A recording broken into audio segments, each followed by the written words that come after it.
Hey guys, in today's video, I'm going to be showing you how to make a flickering light in Roblox Studio, just like this.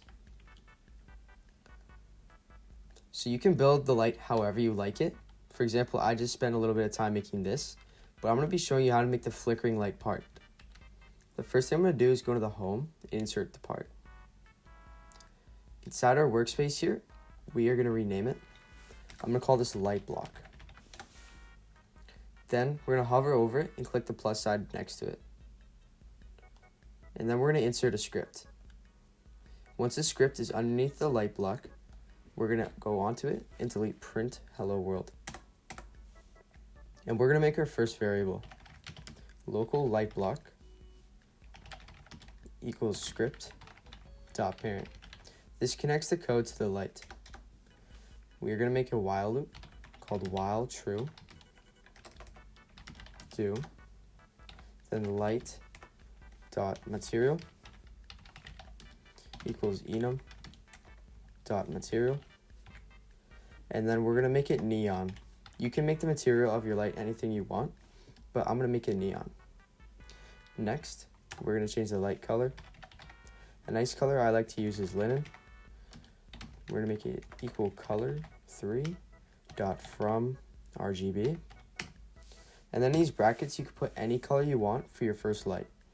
I'm going to do 250, 240, and 230.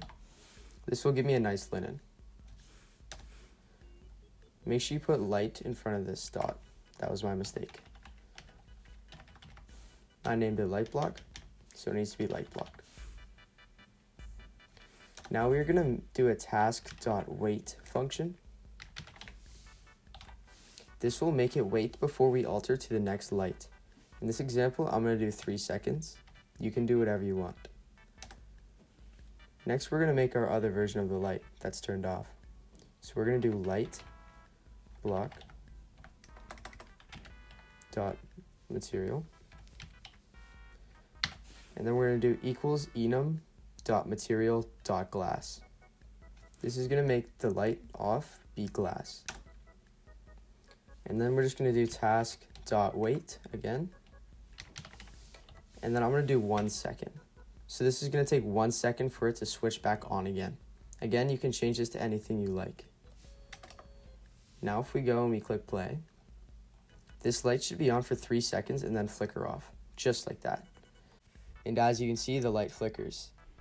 If you guys enjoyed this video or found any of this content useful, please leave a like or subscribe. If you want to see a different video idea or had any questions, drop a comment down below and I'll be sure to answer. Have a great day and thank you for watching.